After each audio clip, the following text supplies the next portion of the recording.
एक चीज पे तो टीएमसी को भी ऐतराज नहीं होना चाहिए और इस बात के लिए निश्चित तौर पे चुनाव आयोग को भी उनकी तरफ से धन्यवाद आना चाहिए कि पहले फेज में जिस प्रकार से एक तरह से लगभग उस तरह से कोई जान माल का नुकसान वाली चीजें नहीं आई। 2-3 हिंसाई घटनाएं हुई लेकिन वो बहुत मामूली हुई और उस रूप में नहीं हुई जैसा कि पश्चिम बंगाल में होते रहा है।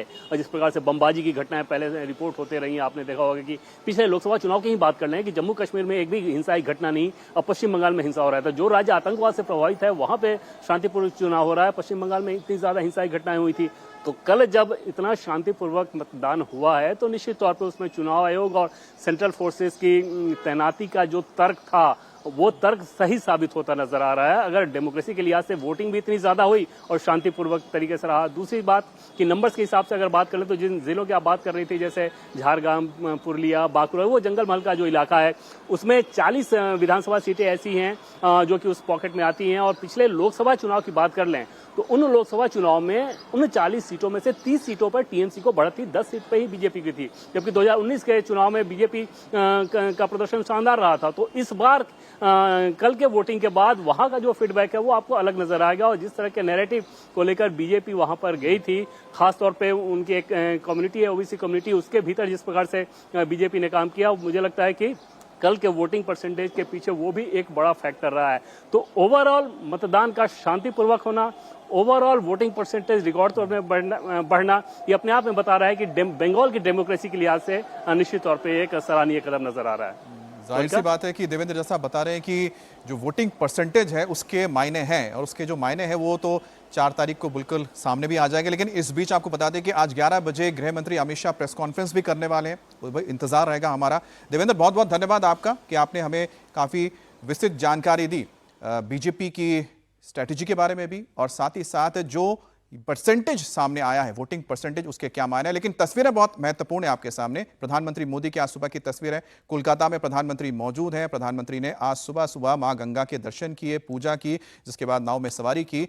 और कहीं ना कहीं जो बंगाल में एक भौद्रलोक कल्चर है, प्रधानमंत्री पिछले 2 दिन से उनके इर्द गिर्द घूम रहे हैं। किस तरह से, एक तस्वीर आप देखिए, क्योंकि यहाँ पर ही सुबह सुबह बंगाल के तमाम भौद्र लोग सुबह सुबह सैर करने के लिए आते हैं, माँ गंगा के किनारे जाके बैठते हैं, जहाँ सेहत भी बनाते हैं और बातचीत भी करते हैं, अड्डा भी होता है यहाँ पर। वहाँ प्रधानमंत्री मोदी सुबह सुबह पहुंच गए। इसके अलावा बेलूर मठ, जिसके साथ बंगाल के भौद्र लोग, हिंदुओं का एक बहुत बड़ा जुड़ाव है, वहां भी कल प्रधानमंत्री मोदी गए थे। तो कहीं ना कहीं प्रधानमंत्री मोदी उस नैरेटिव को गिराने की कोशिश कर रहे हैं जो टीएमसी की ओर से लगातार बीजेपी के ऊपर आरोप लगाया जा रहा है कि बंगाल की सभ्यता, कल्चर को बीजेपी खत्म कर देगी।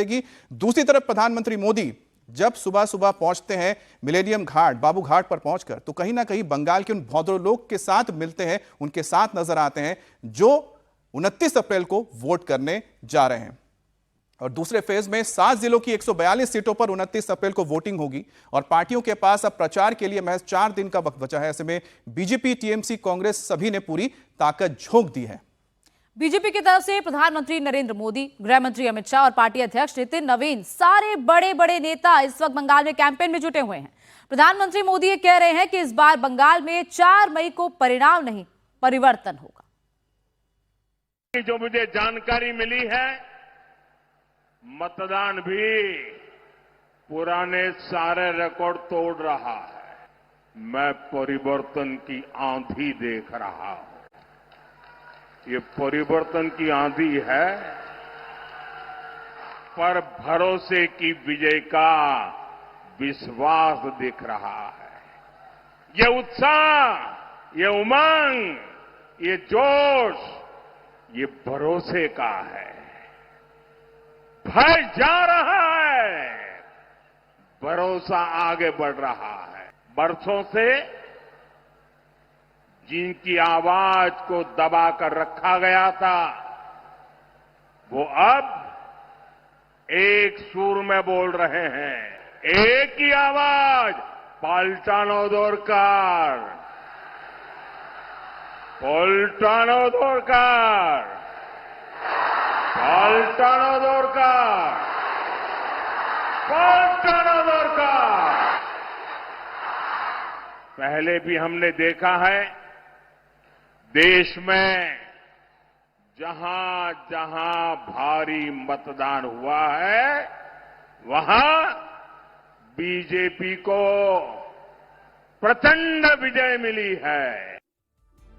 तो बीजेपी परिवर्तन की बात करती है, लेकिन ममता बनर्जी बदले की बात करती है। वो कहती हैं कि बदला परिवर्तन नहीं चाहिए, बदला चाहिए।